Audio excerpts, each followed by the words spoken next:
Hey Saab people, welcome back to the channel. This is going to be a very quick video. This is an update to a video that I did years ago. It was one of the first videos I had ever actually posted on YouTube. I believe it was called Finding Fuel Pump Part 1 or Part 2. Basically, I've had a lot of comments coming in recently asking about why I was doing the fuel pump one way versus, taking apart the whole car.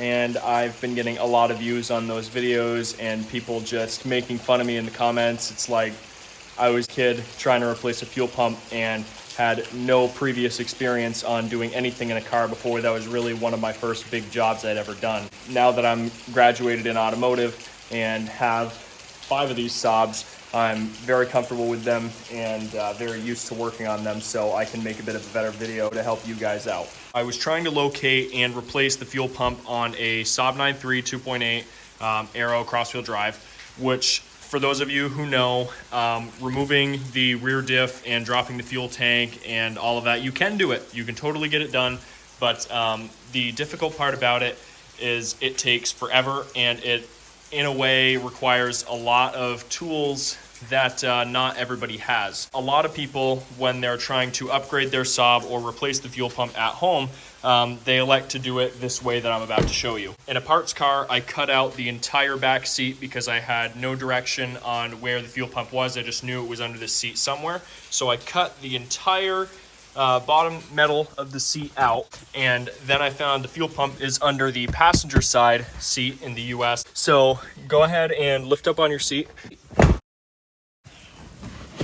You can kind of see the curvature of the hole that I made here. What you want to do is make your first cut about 1.5 inches over or 2 inches from this clip here. So go here, then straight back and center. You want to be about, I'd say, lined up to here. So 2 inches from here, straight line, and then meet up to 2 inches away from that. That's about your center point right there. So take a drill, very, very carefully take a drill, put it through there, take some tin snips, and just start slowly cutting an X, and then peel it back, and you can see your fuel pump. From that direction on, you can go ahead and continue to cut a larger and larger hole using tin snips, and be very careful because there is obviously fuel lines back there. And then you have access sooner or later to your fuel pump in the back. I replaced mine with a Walbro 450 LPH from Vermont Tuning to get increased horsepower. So once you have your hole cut and you replace everything, what I did was I found some extra sheet metal I had laying around. I bent it to the shape of this and I drilled some holes in the surrounding metal. I covered it up with Gorilla Tape. And what I was planning on doing was using silicone, but realized I don't have any silicone and I did not want to drive down the road without sealing this up. So I put black Gorilla Tape over the hole, and then I used rivets to cover up the rest of the system.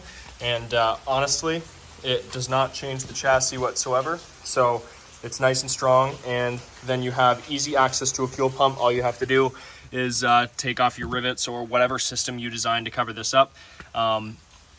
Yeah, but I'll never have to replace the fuel pump in this again, fingers crossed.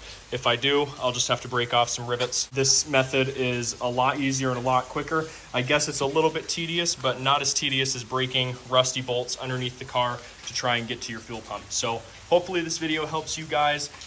Be super careful when you're doing this. Obviously, I'm not at fault for whatever you try, but yeah, I mean, I'm just trying to remember how I did it. Go ahead and watch the Finding Fuel Pump Part 1, Part 2 video if you'd like as a throwback.